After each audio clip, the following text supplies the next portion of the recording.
Boa noite a todos. Que Deus nos abençoe. Nós já conversamos com vários companheiros aqui, já tivemos abraçando, já tivemos sorrindo, trabalhando em prol de um espiritismo unificado, unificando os nossos corações, unindo os nossos corações no ideal de cada vez nós servirmos melhor. Desta forma que nós nos encontramos aqui, também como aprendizes. Aprendizes porque não temos essa relação nunca de professor-aluno. Sempre que nós pegamos a doutrina espírita para estudar, junto com outros companheiros, e que nos fala assim, você vai trazer um curso? Eu falei, curso de quê? Não é isso? Curso forma o indivíduo para as suas atividades, mas a doutrina espírita forma o caráter, ajuda a formar o caráter de cada um de nós. Então, por mais que a gente saiba, não basta ficar por aí. O interesse maior de todos nós é reformar ou formar o caráter, esta marca profunda que nós devemos ter para que sejamos, na realidade, considerados os bons espíritas. Mas hoje nós vamos trabalhar uma atividade aqui para esclarecer um pouco mais sobre ela. É nossa proposta trazer algumas reflexões. Primeiramente, esclarecendo a respeito do atendimento espiritual na casa espírita, no centro espírita. E aquele versículo que está ali, vinde a mim, é um versículo muito representativo de todas as nossas atividades. Jesus, quando nos traz o vinde a mim, quando ele diz vinde a mim, quem é Jesus para nós hoje? É um ser separado, superior, que está em mundos celestes, ou é aquele que está dentro de nós, é aquele que nos trouxe uma doutrina em que nós embasamos toda a nossa existência e moral? Com relação a isso, quando ele diz, vinde a mim, é uma situação que nós buscamos para que possamos, na realidade, ir até ele. Hoje, eu recebi uma frase. Cada um de vocês recebeu também, não recebeu, gente? Só que essa aqui me pegou desprevenido. A frase que eu recebi foi essa aqui. O que queres que eu faça? Paulo de Tarso está nos Atos dos Apóstolos, quando ele, naquele momento em que ele vai perseguir Ananias, ele cai. O que queres que eu faça? Agora, eu fiquei refletindo um pouco também, quantos ainda estamos na situação de clamar por Jesus como o cego Bartimeu. Antes de qualquer coisa, clamar. E Jesus pergunta ao cego Bartimeu, que queres que eu te faça? Duas questões, quase que da mesma natureza, porém duas questões que são quase que diametralmente opostas. Primeiro, o benefício que o cego quer que ele faça. E segundo, a proposta de trabalho. O que quer que eu faça? Paulo de Tarso fica cego depois da pergunta. E o cego enxerga depois da resposta. Então, são duas coisas que batem profundamente em nós. Como espíritas, podemos estar como cego Bartimeu, dizendo, que queres, Senhor? Eu quero que o Senhor me cure. Como espíritas, nós podemos estar como Saulo, naquele momento em que ainda não conhecemos bem aquela doutrina, mas nós perguntamos, Senhor, que queres que eu faça? É essa a proposta nossa de reflexão hoje. Porque o atendimento espiritual do centro espírita não tem nada a ver com atendimento mediúnico. Não tem nada a ver com aquele posicionamento de atender através de um espírito. Porque o próprio Cristo atende através de nós. esse vinde a mim é para que nós possamos ser esses colaboradores e trabalhadores do próprio Senhor.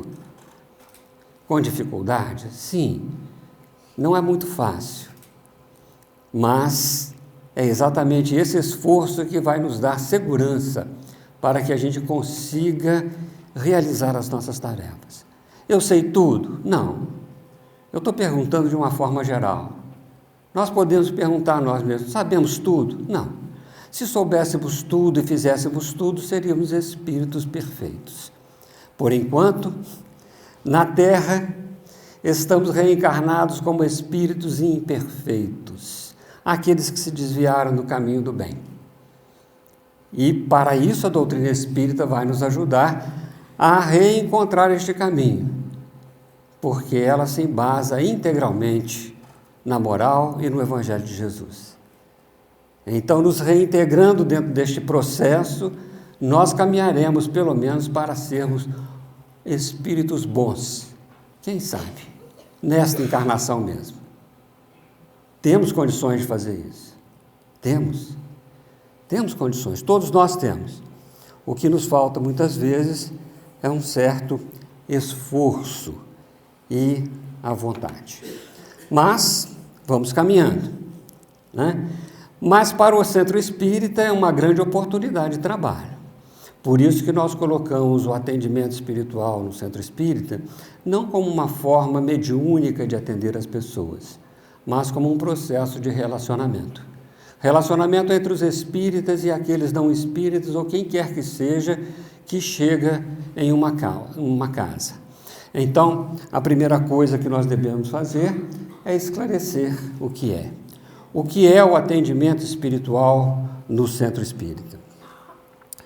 No livro que nós encontramos isso, Orientação ao Centro Espírita, ele é a revisão de 2006, ele foi lançado em 1980 pela Federação Espírita Brasileira. Eles vão nos dizer que é o conjunto de atividades integradas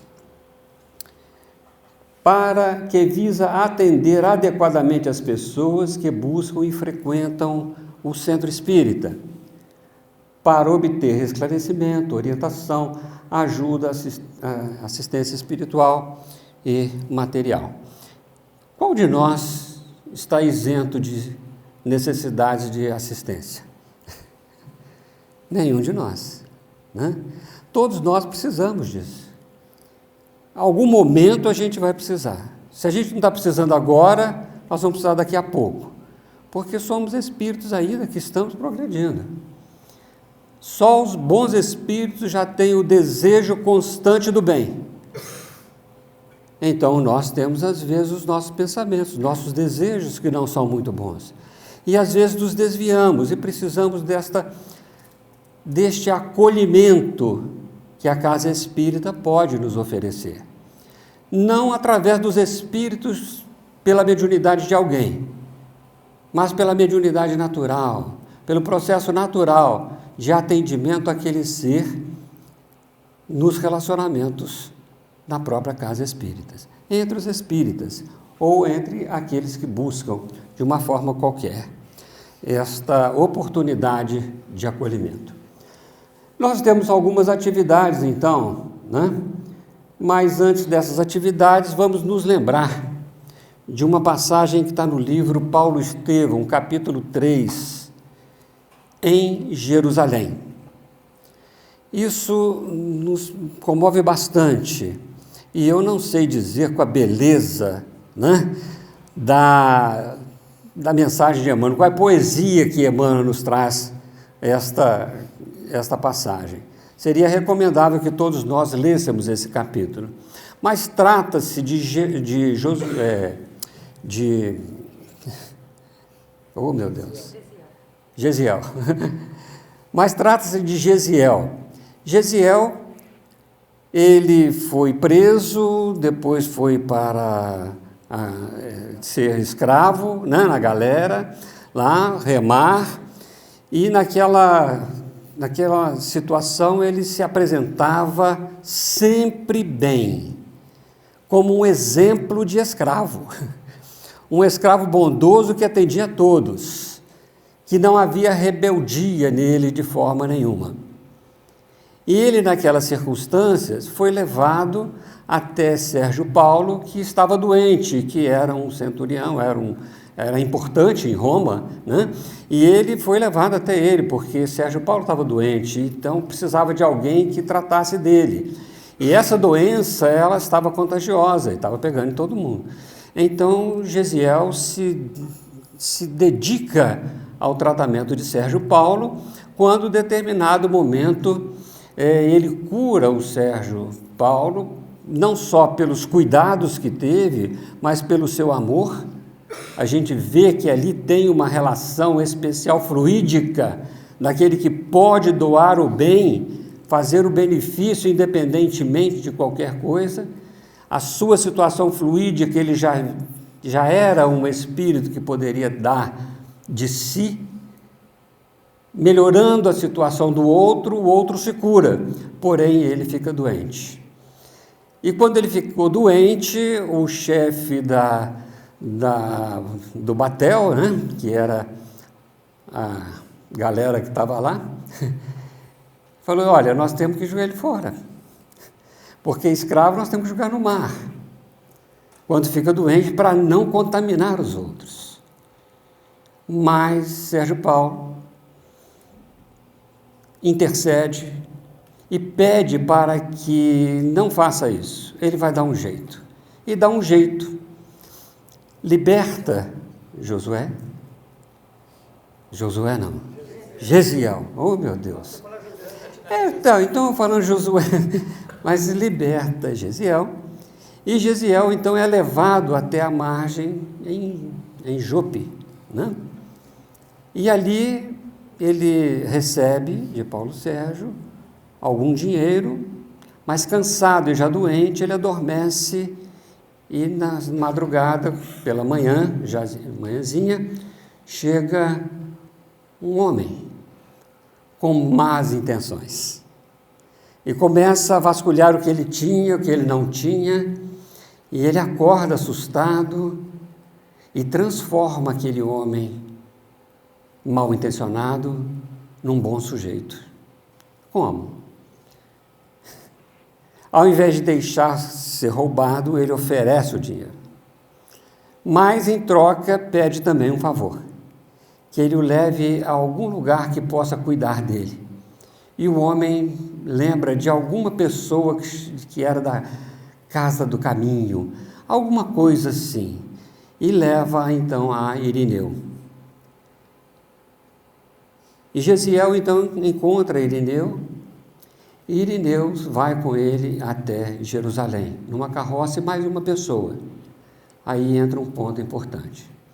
Chegando em Jerusalém, vem atender Pedro e Tiago. Naquele momento, Pedro e Tiago vão lá à porta com aqueles dois enfermos, e Irineu pede por eles, e Tiago diz: não dá mais. Nós estamos com 49 pessoas aqui. Como é que nós vamos poder atender mais? Não dá, não cabe, não tem jeito. Estou dizendo com as minhas palavras, viu, gente?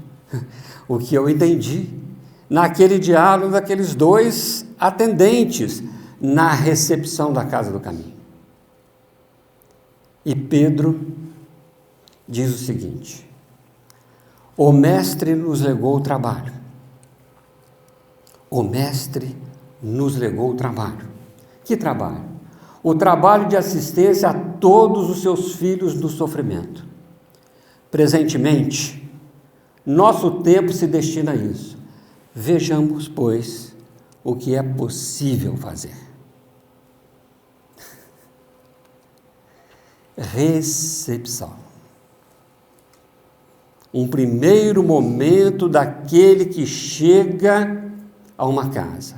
Assim como houve na casa de Irineu a simpatia em atender Gesiel, e Gesiel fica até mesmo assim, estupefato, por ter uma pessoa que o atendesse tão bem, naquele momento em que ele chega à casa, Além disso, lá na Casa do Caminho tem 2 companheiros. Não que um é pior do que o outro, nem o outro melhor do que o outro, mas são as formas de recepção. Ao chegar numa casa, como é que a gente gostaria de ser recebido? Por isso que nós começamos a entender este atendimento espiritual no Centro Espírita como um verdadeiro trabalho organizado, de preferência, se fosse possível. Casa do Caminho era sim organizado? Não, mas tinha coração. Tinha razão, tinha coração, temos que medir isso tudo. E ele começa então pela recepção. Mas quem que é esse atendente? São especialistas em recepção, crachá, não sei o quê? Ou é aquele momento em que a gente recebe alguém lá, olá, boa noite, que nós podemos ser úteis? Aqueles trabalhadores todos que numa casa espírita podem servir a todo momento aquele que chega, seja ele conhecido, desconhecido, a primeira vez, seja ele espírita ou não, não importa o estado religioso, não importa o estado da classe social que ele pertence, porque é o primeiro contato com a Casa do Caminho atual. A Casa do Caminho atual. Os centros espíritas, nós, centros espíritas, deveremos ter hoje a consciência de que somos esses companheiros do Cristo na Casa do Caminho atual, dando continuidade ao seu trabalho. E aquele moço que foi recebido lá com o nome de Gesiel, depois se torna quem? Estevão. Recebido todo estrupiado, doente, quase morto.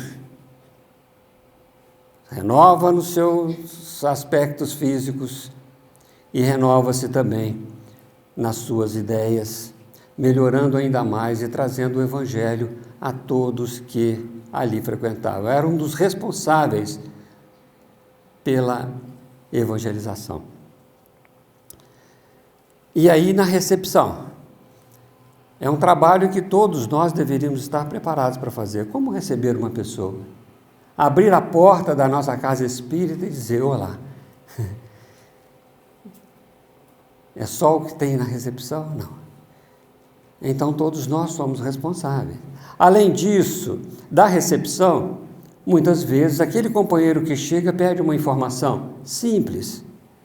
A gente dá uma informação simples, mas às vezes precisa de um atendimento fraterno, uma conversa mais dialogada, maior, em que ali ele vai expor, às vezes, seus problemas, suas necessidades, vai se colocar, na realidade, assim como um livro aberto, atender às suas angústias. Nós não sabemos quais são, e é difícil a gente até mesmo saber que angústia que o indivíduo traz, porque às vezes para nós, sendo um problema simples, para ele é muito complicado. Não dá para medir a dor do outro. Dor não se mede. Então, naquele momento do atendimento fraterno, nós estamos ali aprendendo com o indivíduo que se expõe, que coloca seus problemas, as suas ideias mesmo, e nós estamos trabalhando com ele para atendê-lo nessa ressignificação da dor ou das suas dúvidas. Então, o atendimento fraterno é uma situação em que nós vamos, através desse diálogo de companheiros encarnados, logicamente estamos sendo inspirados pelos benfeitores desde que desejamos o bem, desde que nós queremos fazer o bem, desde que os nossos pensamentos, os nossos sentimentos estejam voltados para o bem. Então, estamos sendo inspirados naturalmente, dentro da mediunidade natural, para que esse diálogo possa trazer algum resultado positivo para aquelas pessoas que ali chegam. Por isso, ele é importante ser até mesmo, e muitas vezes assim o é, separado. Se puder ser, que ótimo, que ele seja separado. Mas se não puder, quantas vezes a gente faz uma palestra e depois alguém vai lá nos procurar por causa de uma coisa que se falou na palestra? Você poderia... É um atendimento fraterno. Você poderia me falar mais disso? Olha, como foi bom, eu estou com esse problema. E ali em pé, questão de 5, 10, 15 minutos, quanto for necessário, nós estamos atendendo. Eu tive uma experiência boa aqui em Patos. Eu vou contar, Laura. Posso contar? Se eu não acertar todas, você me avisa. Hein? Setembro Amarelo do ano passado. Foi isso? Estávamos aqui e ali na praça, qual praça que era? Getúlio Vargas. Na praça Getúlio Vargas estava cheio de locais assim, né? Todo mundo, bacana, uma beleza, para atender, para falar sobre o suicídio, para esclarecer sobre isso, para, né, atender as pessoas que estavam ali passando também, se tivessem dúvidas, se disponibilizaram para fazer isso. E numa determinada situação, saiu uma senhora de uma igreja ali da praça, né, dizendo que tinha visto um homem, é isso mesmo? Falando com ela, vai lá e fala com aquele pessoal lá, olha, né? Esse homem era desencarnado. E ela sai de dentro da igreja sem saber muita coisa, e ela até mesmo assim meio titubeante, a guarda municipal, não é isso, que estava ali do lado da igreja, pega no braço e fala, o que a senhora precisa? Não, preciso de falar com alguém ali. E foi levada até lá. A trama dos espíritos. E ela estava com ideias suicidas. E, no entanto, sentou-se e conversou com os nossos companheiros. Eu não vou dizer quem é. Eu sei quem que é, mas não vou dizer. Mas conversou com os nossos companheiros e saiu dali restabelecida. Naquele momento oportuno, era Gesiel chegando na casa do caminho. Certo, gente? Naquele momento, na rua, mas estávamos ali preparados para atender aquele que buscava. Aonde? No coração. O único lugar que nós temos que preparar é o coração.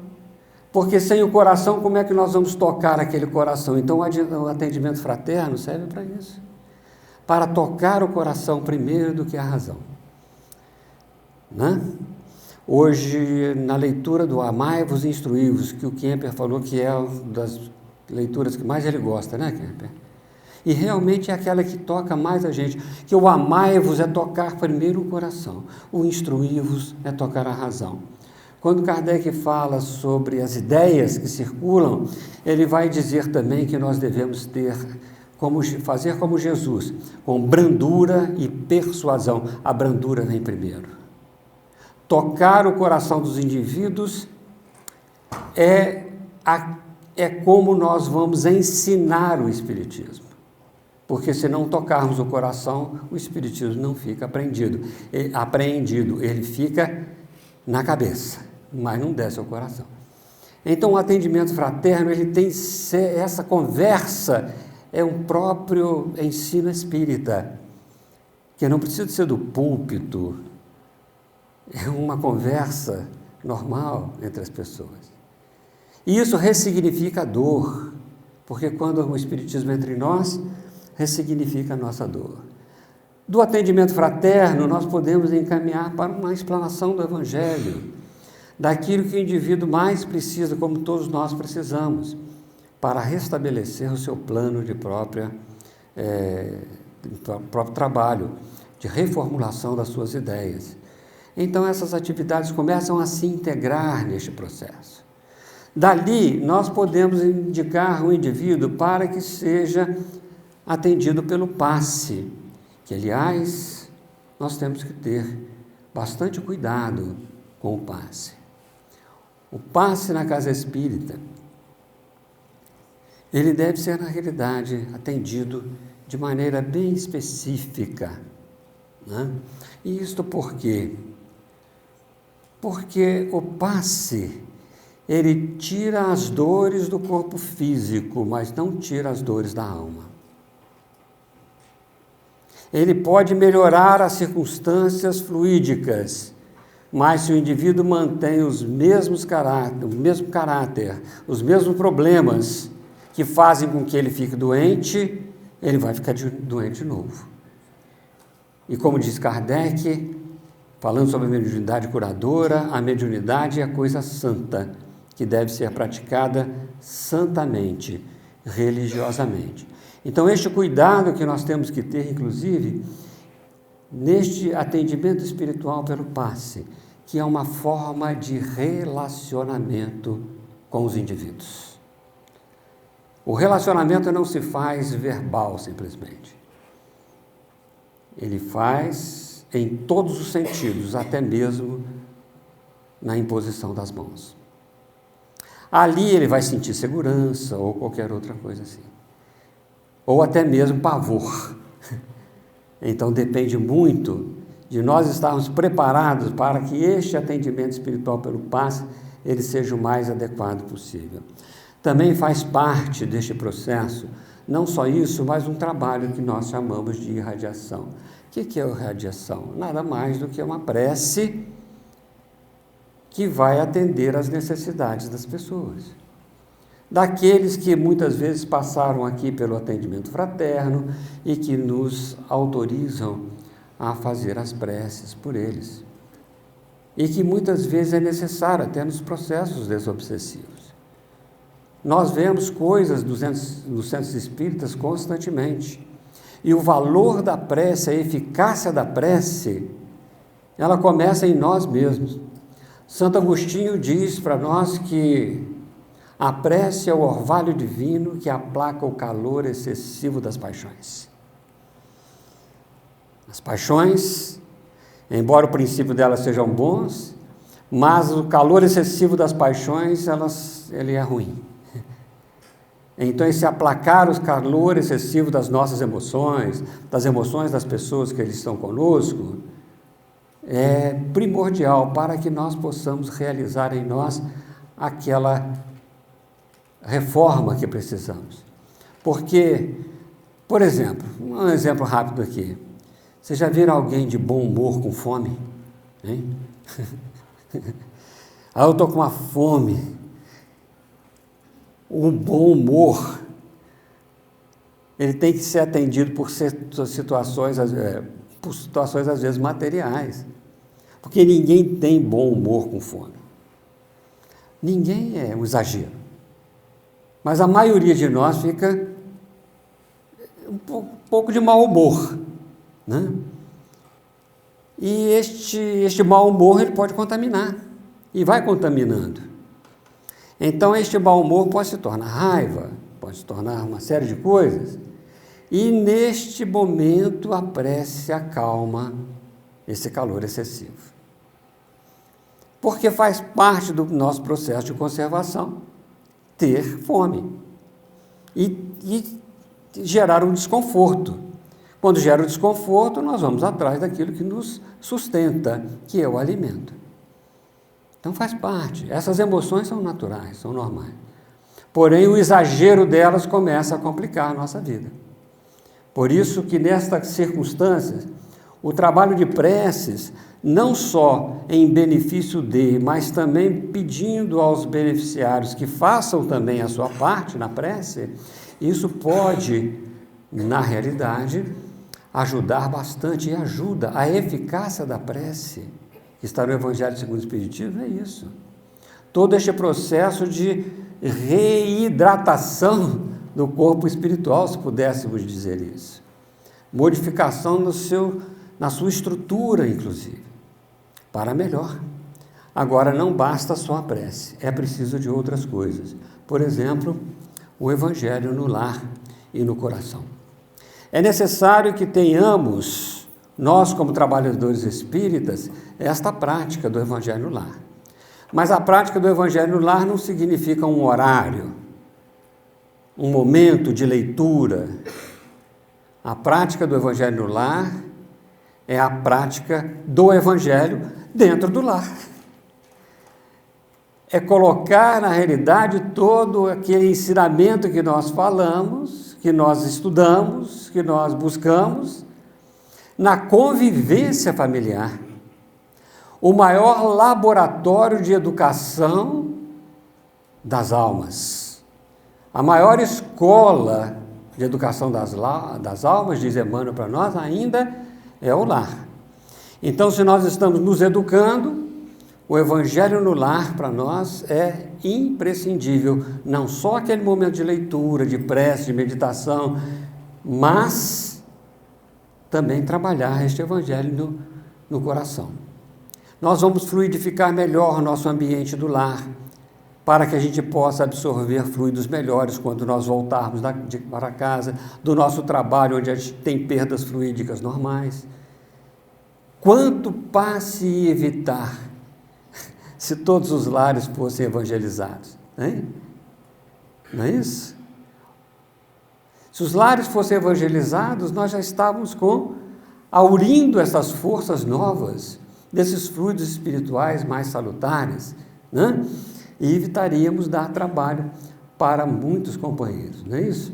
Mas também, dentro dessas atividades, já que nós fazemos o Evangelho lá, estamos fazendo esforço por melhorar nossas relações com este Evangelho no coração, a implantação do Evangelho no lar daqueles que passam pelo atendimento fraterno, ou que vêm buscar na recepção uma informação, como é que é.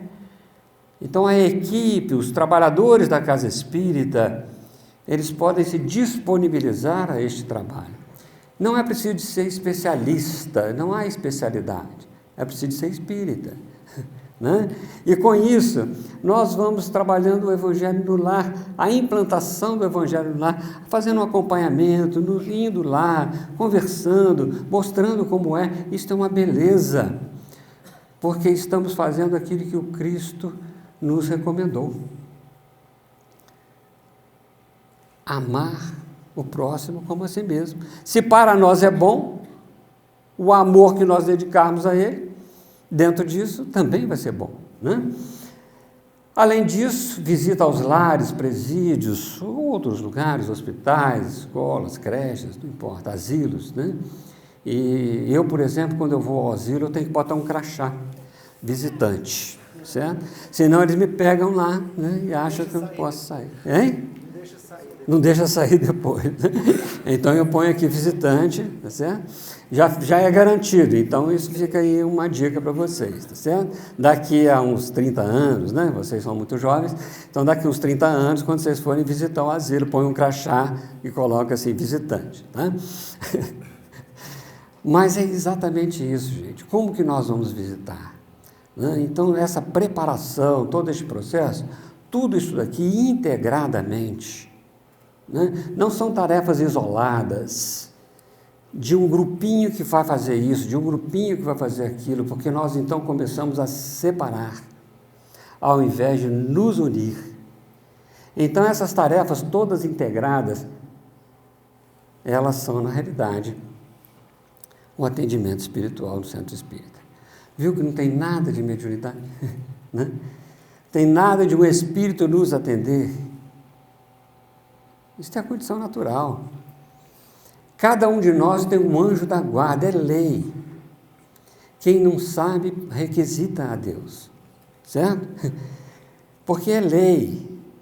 Está lá nas questões do Livro dos Espíritos, de 495, tem uma mensagem de São Luís e Santo Agostinho, que fala sobre o anjo da guarda, que todo indivíduo tem um anjo da guarda, de uma categoria superior à sua. Então, o nosso anjo da guarda, no mínimo, é de uma ordem superior da segunda ordem, é um espírito bom, que tem o desejo do bem.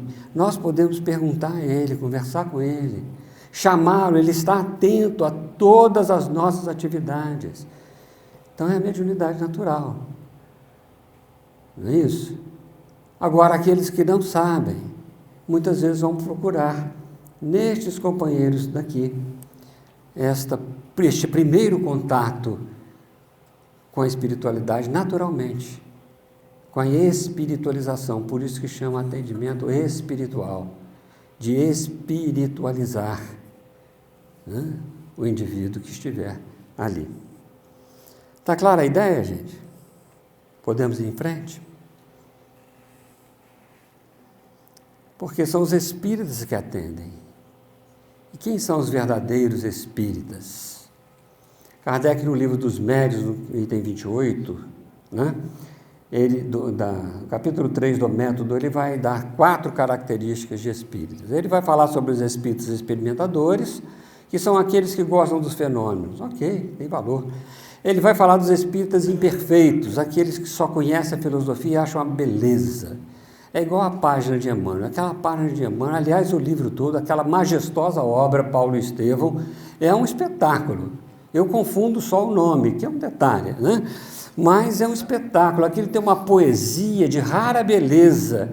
Mas a gente fica na poesia de rara beleza. E o que aquilo está fazendo dentro de mim? Só admiração? Só do belo? E aí?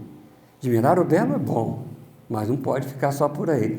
E ele vai nos falar de uma categoria especial dos verdadeiros espíritas. São os verdadeiros espíritas, ou melhor, os espíritas cristãos, são os que não se contentam com admirar a moral espírita, que a praticam e lhe aceitam todas as consequências, esforçando-se por fazer o bem e coibir seus maus pendores. A moral espírita é a moral de Jesus, não tem outra. A moral do Cristo, ela serve, ela é um alicerce da moral espírita. Ela é toda a moral espírita, é toda a moral de Jesus, não tem diferença. Não é porque chamamos de moral espírita que não vamos falar, mas e a moral de Jesus? É a mesma. É sinônimo. Tem o mesmo significado, o mesmo teor. E tanto é que o Evangelho segundo o Espiritismo trata somente dos assuntos morais do Cristo. Então ele traz para nós a moral espírita como a própria moral de Jesus. E aqui os verdadeiros espíritas não se contentam em admirar a moral espírita. Não se contentam em admirar a beleza das obras, ou a beleza das respostas, ou a beleza das mensagens, mas praticam e lhe aceitam todas as consequências. Este é o verdadeiro espírita, que se esforça por isso, que trabalha pelo seu melhoramento de mundo interior. Então, quando nós olhamos uma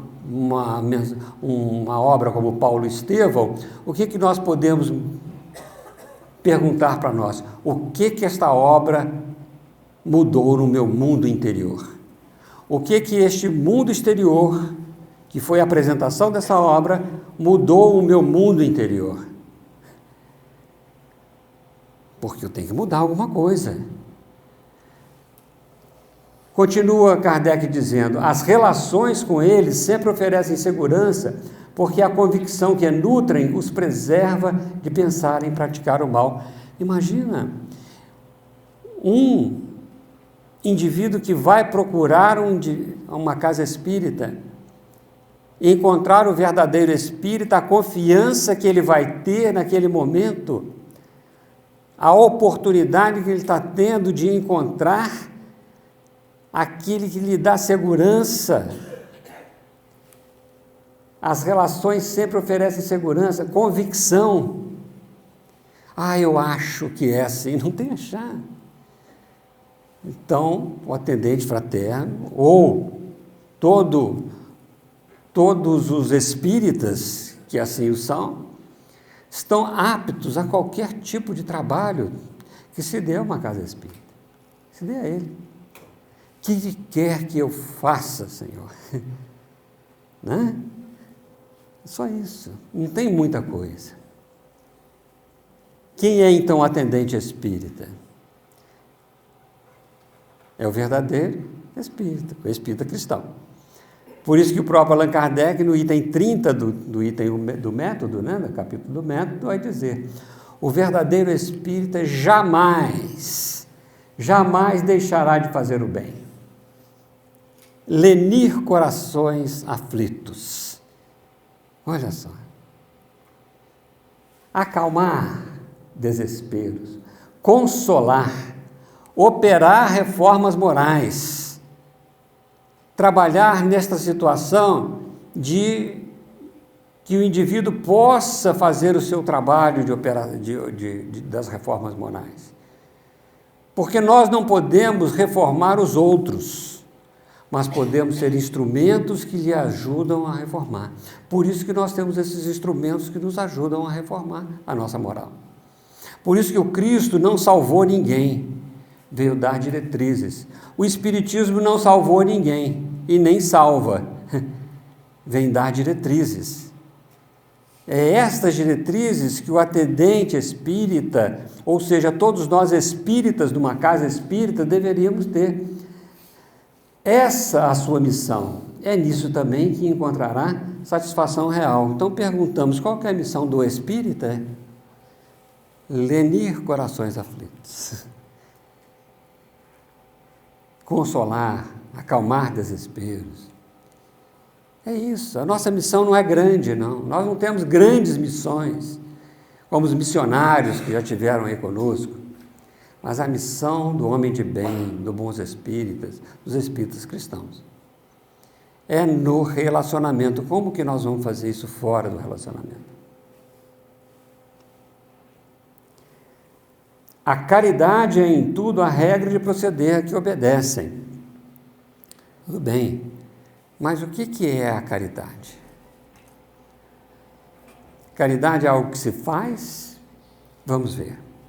Allan Kardec vai trabalhar conosco na questão 886 do Livro dos Espíritos, seu comentário.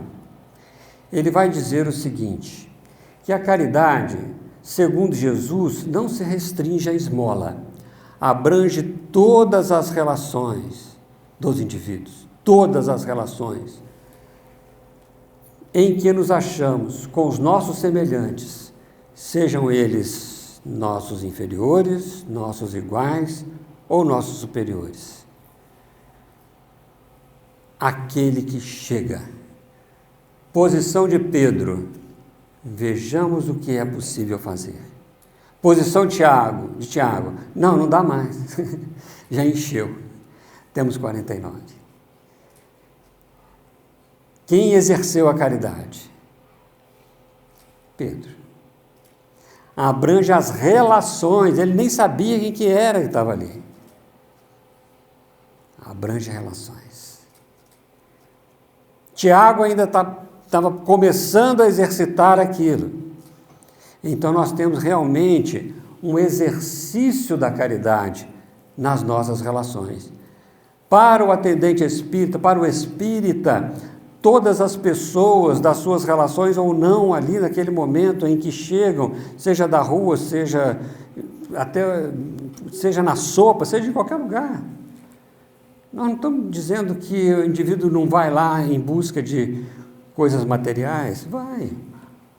Mas aquilo tem que estabelecer um processo de relação, um relacionamento, para que a gente possa aprender a exercitar a caridade. Porque a caridade está nisso. Né? Então, nesse processo, diz o Espírito da Verdade para nós, né? Allan Kardec vai trazer isso no Evangelho segundo o Espiritismo, amar ao próximo como a si mesmo. Amar o próximo como a si mesmo e fazer pelos outros o que queríamos que os outros nos fizessem, é a expressão mais completa da caridade, porque resume todos os deveres do homem para com o próximo. Todos os deveres do homem para com o próximo. Nós estamos falando de relacionamento e agora de todos os deveres. De quê? É a caridade que resume todos esses deveres do homem para com o próximo. Ainda continua falando para nós que fora da caridade não há salvação. Não podendo amar a Deus sem amar o próximo. E, para amar o próximo, tem que ter todos os deveres do homem para com o próximo. Esses deveres se resumem na máxima: fora da caridade não há salvação. Quando eu li isso, meus cabelos começaram a cair. Né? Há algum tempo já, eles estão caindo, agora caiu de vez. Né? Por quê? Porque eu achei que eu estava bem. Eu estava bem dentro da casa espírita, então que beleza, eu nasci numa casa espírita, que beleza, minha casa tinha um centro espírita que funcionava dentro dela quando eu nasci, né? Estava feliz da vida, achando que estava, né, com a bola toda naquela situação, não estava nada. Por quê? Porque eu estava vendo que fora da caridade não há salvação. Eu perguntei, mas que caridade? Caridade é um processo de relacionamento. É uma coisa que não se faz, é uma coisa que se vivencia. Então, nós começamos a nos preocupar com isso. Como eu vou vivenciar a caridade, então, se eu estou num processo de relacionamento? Nesse ambiente do atendimento espiritual, do centro espírita, ou seja, nesse relacionamento com os outros, qualquer que seja a situação do outro, é um exercício da caridade para nós. Para que nós possamos continuar o nosso processo evolutivo. Porque às vezes a gente doa, a gente fala, a gente é o ombro amigo, mas não há caridade. Mesmo se eu falasse a língua dos homens e dos anjos, e não tivesse caridade, não tivesse amor, seria como o símbolo que tine ou como o sino que soa. Mesmo que eu tivesse toda a fé, toda a ciência, mesmo que eu tivesse a fé que transporta montanhas, se não tivesse caridade, de nada adiantaria. Mesmo que eu desse as minhas fortunas para o sustento dos pobres, e o meu corpo para ser queimado, para ser sacrificado, se não tivesse caridade, se não tivesse amor, de nada me adiantaria.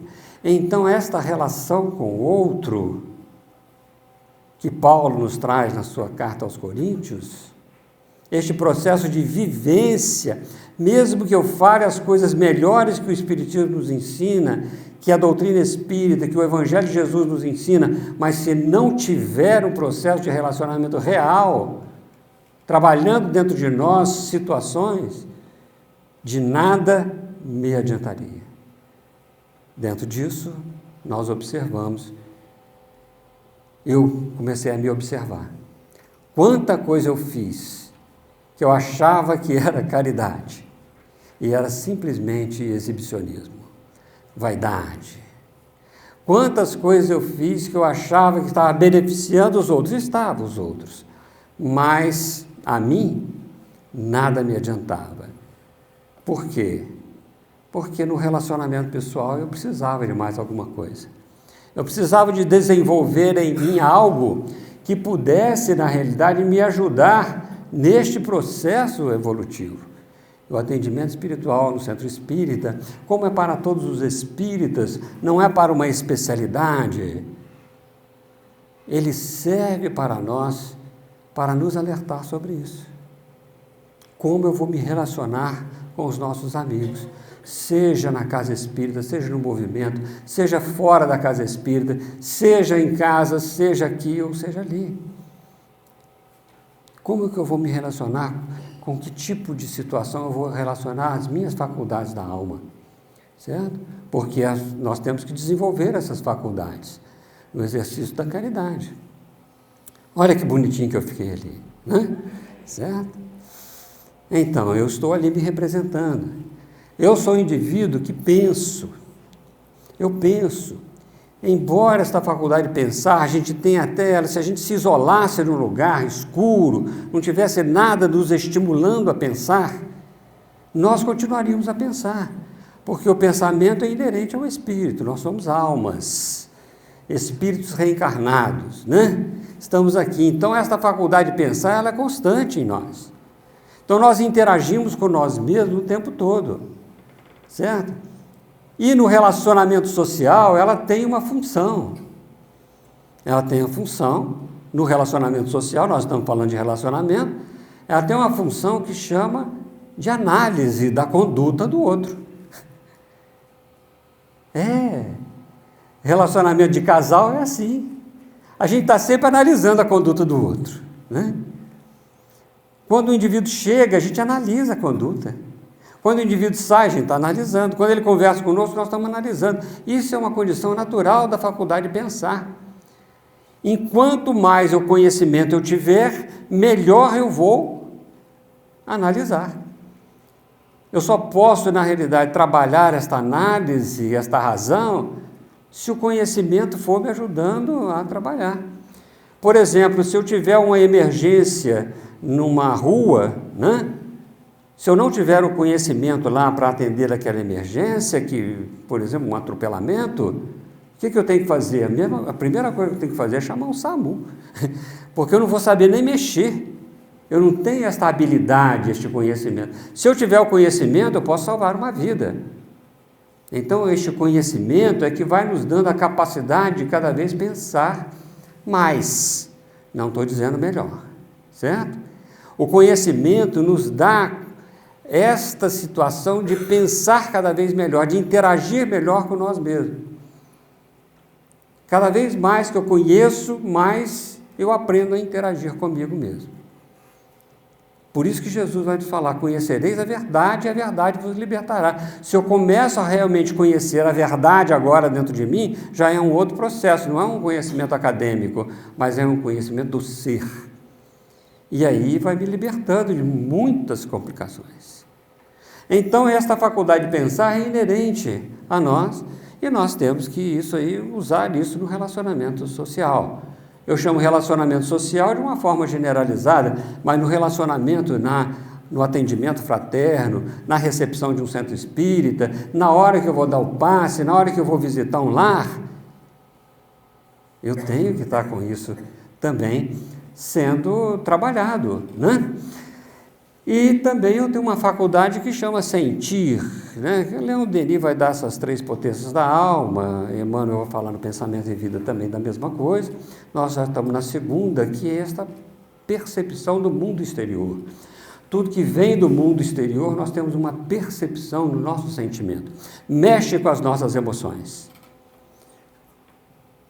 Vocês fizeram um lanche bom agora, tarde, hein? Ainda não, né? Ainda não. Todos nós saímos da atividade, estamos aí, não é isso? Imagina passar agora, não sei se o pessoal gosta de um pudim de leite condensado, fresquinho assim, né?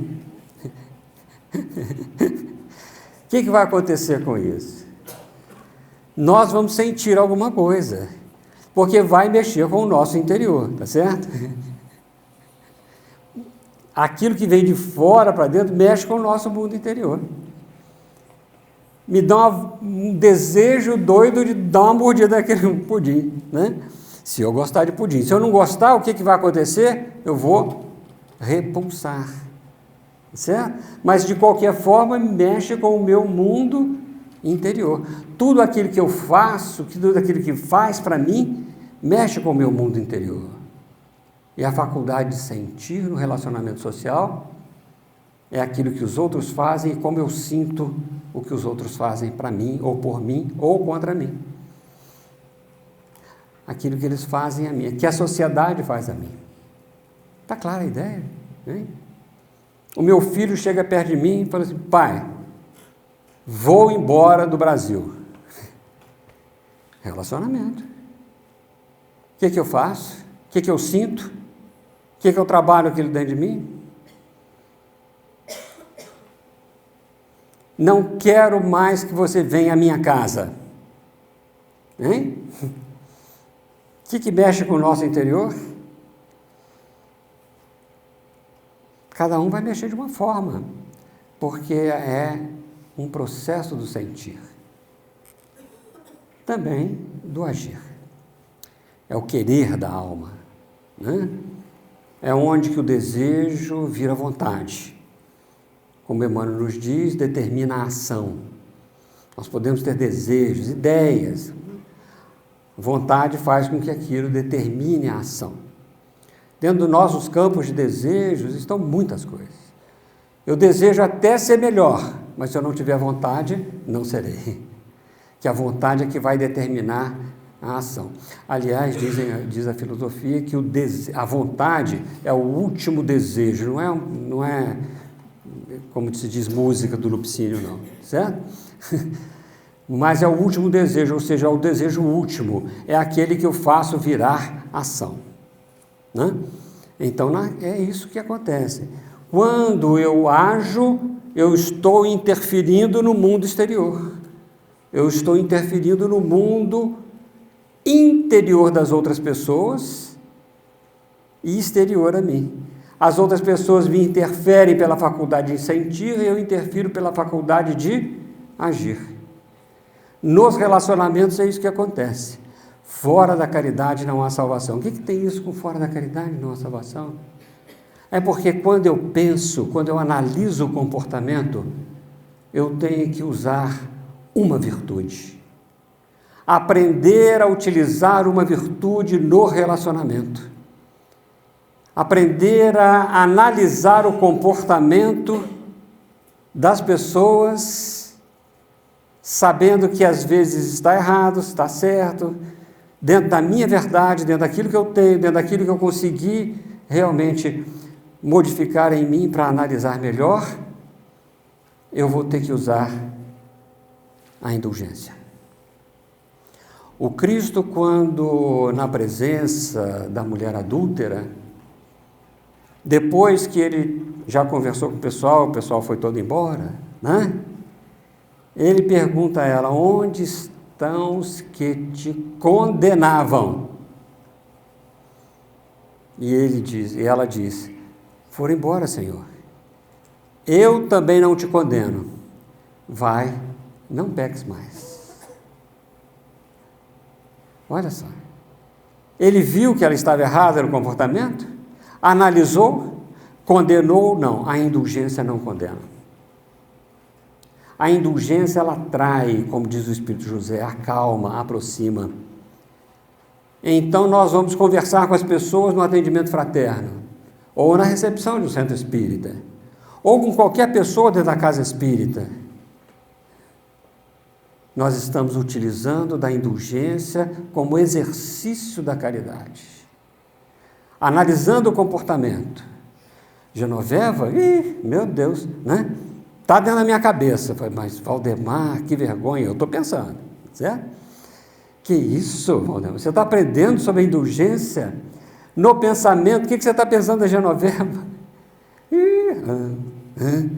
Até que um momento eu vou falar: não, eu tenho que ter mais cuidado com o meu pensamento. Analiso, chego perto dela, se eu achar alguma coisa estranha, converso, chamo em particular. Não é assim que lá está? Ganha um amigo, não é? É o Evangelho e o Espírito José nos falando dessa indulgência para prestar um serviço. Vê o defeito nos outros, quantos vê, mas para prestar um serviço. Essa é a indulgência. Este é o meu pensamento. E para prestar um serviço eu tenho que saber agir. Mas daqui a pouco, porque antes nós vamos sentir, certo? Esse sentir eu preciso de utilizar do perdão. É uma outra virtude que eu preciso de exercitar. Perdão não é perdoar simplesmente. Porque quando Cristo foi consultado por Pedro, quantas vezes deveria perdoar, ele diz: perdoai 70 vezes 7 vezes. Já fizeram esta equação exponencial? 70 elevado a 7? Hein? Numa vida de 60, 70 anos, dá mais ou menos 4.000 vezes por segundo. A equação exponencial do Cristo é diferente da nossa. A matemática dele é muito profunda, né? Então, quando ele diz isso, significa um exercício constante do perdão. Eu vou sentir, mas eu já não vou mais carregar mágoa. Eu vou sentir mal, eu já vou equilibrar minhas emoções, minhas paixões. Daí por diante, nós vamos exercitando até que a gente forme o sentido de aprender a sentir. Aprender a sentir bem.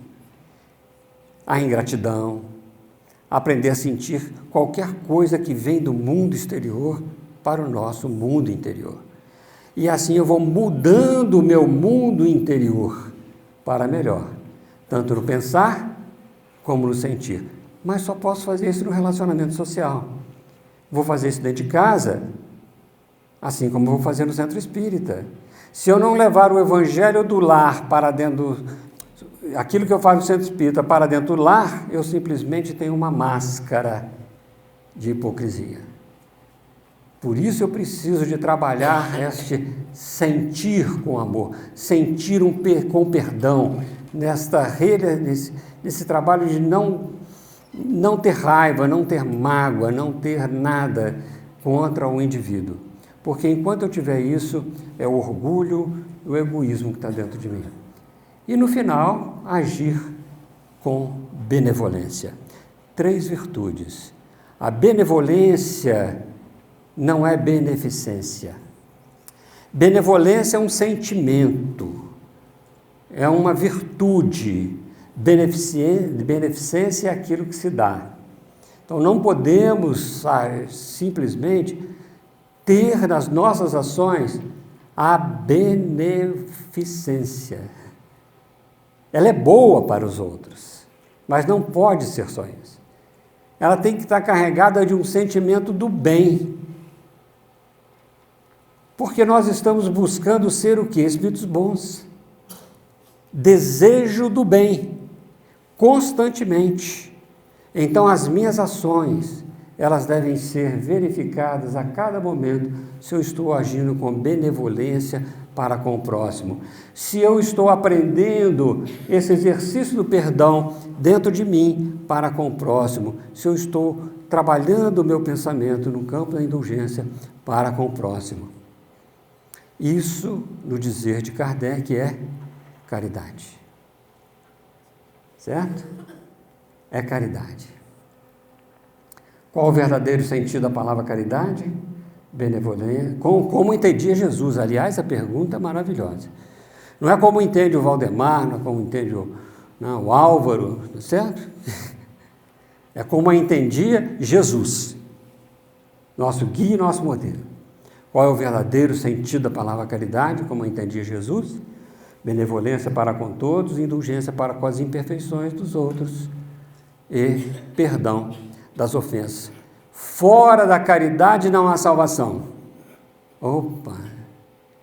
Então, nesse sentido, eu devo ter que desenvolver essas potências da alma, o sentir, o agir e o pensar com as virtudes que a caridade traz. Onde eu vou fazer isso na casa espírita? No relacionamento. Aí é o atendimento espiritual no centro espírita. Entendeu, gente? Esse é o atendimento espiritual no centro espírita. É o desenvolvimento do próprio ser. Nós achamos que vamos ajudar os outros, nós estamos exercitando nós mesmos. Esse é o processo de crescimento pessoal. Isso é aquilo que nós estamos trabalhando constantemente. Quem é que não erra? Quem é que não guarda alguma coisa ainda no fundo da alma? Quem é que não age de vez em quando com uma coisinha? A minha netinha de 8 anos me perguntou essa semana, eu estava levando ela para casa, vovô, uma mentirinha pequenininha, mas para ajudar os outros, é boa, né, vovô? Relacionamento. O que eu ia dizer para ela? Meu filho, o que eu estou incentivando? A mentira. Mas nem sempre. Respeitando aquilo que ela queria dizer, ou seja, vovô, eu falei uma mentirinha, mas só para ajudar. Mas aí você tem que pegar aquela alma que está ali, que já sabe muito mais do que a gente, naturalmente, né? E trabalhar com ela na situação que ela está agora, para ela aprender a dizer a verdade. Porque a verdade ajuda muito mais, só que a verdade não pode ser dita com crueldade. Verdade com crueldade é orgulho. E a mentira com bondade é hipocrisia. Então não dá. Nós temos que trabalhar a verdade com caridade, né? Com bondade. Então, este processo de relação é isso. Então, quando eu vou fazer um atendimento, quando a gente vai conversar com alguém, Nós devemos estar exercitando isso dentro de nós, porque senão não há salvação. Nós não saímos do lugar, chegamos no mundo espiritual como espíritas falidos. E aí o cabelo cai. E aí as responsabilidades aumentam. Porque quando nós sabemos dessas coisas todas, Cristo vai nos dizer: bem-aventurados sereis se as fizerdes. Não é isso? E a missão do Espiritismo, então, qual que é? Nós vamos aproveitar agora e trabalhar um pouquinho essa ideia do movimento, né? Temos tempo ainda, não? Por favor. E aqui sempre tem um reloginho no fundo, né? Mas aqui não... Hein? Temos um tempinho, né? Então, a missão do Espiritismo. Qual que é a missão do Espiritismo? A missão do Espiritismo, diz Kardec para nós, que se o Espiritismo, conforme foi anunciado, tem que determinar a transformação da humanidade, claro é que esse efeito ele só poderá produzir melhorando as massas. É isso mesmo. O que se verificará gradualmente, pouco a pouco, em consequência do aperfeiçoamento de quem? Dos indivíduos. Isso é gradual, vai aperfeiçoando os indivíduos, vai melhorando as massas. Se a gente consegue fazer isso no lar, ótimo. Se a gente consegue fazer isso na casa espírita, ótimo. Então, que sejamos esses primeiros, né, a trabalhar a nossa casa espírita com quem é que quer que seja, para atender à missão do Espiritismo, que é, na realidade, o aperfeiçoamento dos indivíduos. Continua Kardec dizendo para nós: que importa crer, então, na existência dos espíritos, se essa crença não faz que aquele que a tem se torne melhor, mais benigno e indulgente para com os seus semelhantes, mais humilde e paciente na adversidade. Que importa a gente crer nisso? Nas mensagens que vêm, nas sessões mediúnicas, ou qualquer outra manifestação que for ostensiva. Que importa crer que depois desta vida tem outra, se isso não nos muda o mundo interior. Que importa de que serve para o avarento ser espírita se continua avarento? Ao orgulhoso se conserva cheio de si, ao invejoso se permanece dominado pela inveja. Essa é a missão do Espiritismo. Essa é a missão que o Consolador prometido veio fazer. Esta é aquela promessa de Jesus, que sob a supervisão de próprio Jesus, o Espiritismo foi construído. Então nós estamos trabalhando com esta situação de nos modificar. Fora da caridade não há salvação. O atendimento espiritual no centro espírita é um grande caminho para isso. Continua Kardec nos falando: assim poderiam todos os homens acreditar nas manifestações dos espíritos e a humanidade ficar estacionária. Tais, porém, não são os desígnios de Deus. Os desígnios de Deus é que a humanidade cresça, evolua, saia da situação de imperfeição que ainda estamos para uma situação de, pelo menos, espíritos bons. A missão dos centros espíritas, para o objetivo providencial, que é essa transformação, que é o objetivo dos centros espíritas, é promover essa transformação, né? Portanto, é que deve entender todas as sociedades espíritas sérias, grupando todos os que se achem animados dos mesmos sentimentos. Sentimentos é aquilo que vem de fora para dentro. É aquilo que move o nosso interior. Esses animados do mesmo processo de mudança interior. Kardec continua. Então haverá união entre elas, simpatia, fraternidade, em vez de vão e pueril antagonismo, nascido do amor próprio, mais de palavras do que de fatos. Então elas serão fortes e poderosas, porque assentarão em inabalável alicerce, o bem para todos. Então serão respeitadas e imporão silêncio à zombaria tola, porque falarão em nome da moral evangélica que todos respeitam. Este é o compromisso dos centros espíritas. Sem preocupação de ser uma casa grande, sem preocupação de ser uma casa pequena, mas é a casa que nós estamos. Como é que nós podemos estruturá-la da melhor forma possível para atender aqueles que chegam e aqueles que estão lá? Nós mesmos. De qualquer forma aleatória, uma casa pequena, às vezes tem casa de 10, 15 pessoas. O que vocês fazem? De tudo. E é isso mesmo. A gente faz a reunião mediúnica tal dia, faz a reunião de estudo tal dia, fazemos atendimento fraterno tal dia. São os mesmos. Estão lá no trabalho.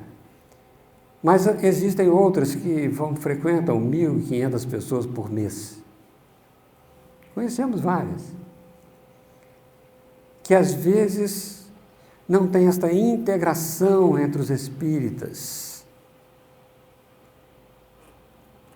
Como é que nós vamos integrar no movimento se entre os espíritas não há essa integração? Né? E nem integração com as pessoas que chegam, às vezes são frios, somos frios nessa situação. É preciso esquentar a alma, né, gente? Deixar que essas coisas borbulhem em nós, né? No nosso interior, né? Falarão em nome da moral evangélica, é isso aí, olha, que todos respeitam. Trabalhar isso e falar não é colocar para fora simplesmente o pensamento, é colocar uma vivência dentro disso. É o que nós precisamos. Mas isso é muito difícil. Se fosse fácil, todo mundo já tinha saído desse mundo, né? É difícil porque nós ainda somos espíritos mais, vamos dizer assim, estamos aí repetindo o ano, né? E nós não podemos mais fazer isso, não temos mais tempo. Os tempos estão chegados, desde 1857. Desde aquela década em que os Espíritos colocam as mensagens para nós no Evangelho segundo o Espiritismo, na Gênese, em que São Luís vai dizer que entramos numa nova era, a era do Espírito. Não é isso? Então, gente, nós temos que trabalhar isso aqui, né? Assentarão em inabalável alicerce do Evangelho, alicerce da certeza, alicerce mesmo moral e espiritual de cada um. Essa estrada pela qual temos procurado, com esforço, fazer que o Espiritismo enverede. A bandeira que desfraldamos bem alto é a do Espiritismo cristão e humanitário, em torno da qual já temos a ventura de ver em todas as partes do globo congregados tantos homens por compreenderem que aí está a âncora de salvação, a salvaguarda da ordem pública, o sinal de uma nova era para a humanidade. Parece que é para hoje isso. Parece que é para nós brasileiros hoje, principalmente. Que nós precisamos de tudo isso. Bandeira do Espiritismo cristão e humanitário. Humanitário significa relacionamento. Não tem humanidade nesse sentido, se não tiver solidariedade, fraternidade e todo aquele esforço que devemos fazer para alcançar, na realidade, esta salvação, né? Convidamos, pois, todas as sociedades espíritas a colaborar nesta grande obra, que de um extremo ao outro do mundo elas se estendam fraternalmente as mãos, e eis que terão colhido o mal em inextricáveis malhas. Esse é o movimento espírita. Nós falamos sobre atendimento espiritual? Não, nós falamos sobre o espírita. O atendimento espiritual é um detalhe. A mediunidade é um detalhe, é um exercício. O atendimento espiritual é um exercício. A recepção é um exercício. Por isso que nós chamamos que tudo deveria ser uma coisa só. Mas como ainda precisamos, às vezes, de nos dedicar a determinadas situações, então ela ainda é assim. Mas quem sabe, num futuro, que não seja muito longe, nós faremos de tudo bem feito, né? Fazendo bem sempre. Esse era o compromisso de Kardec, deixando para nós. E aqui nós deixamos que o atendimento espiritual no Centro Espírita é uma grande oportunidade de trabalho para os espíritas no caminho do seu próprio aperfeiçoamento. Se alguém tiver alguma dúvida, eu já coloquei muito obrigado, mas a gente ainda está aí com um tempinho de uns 5 minutos para esclarecer.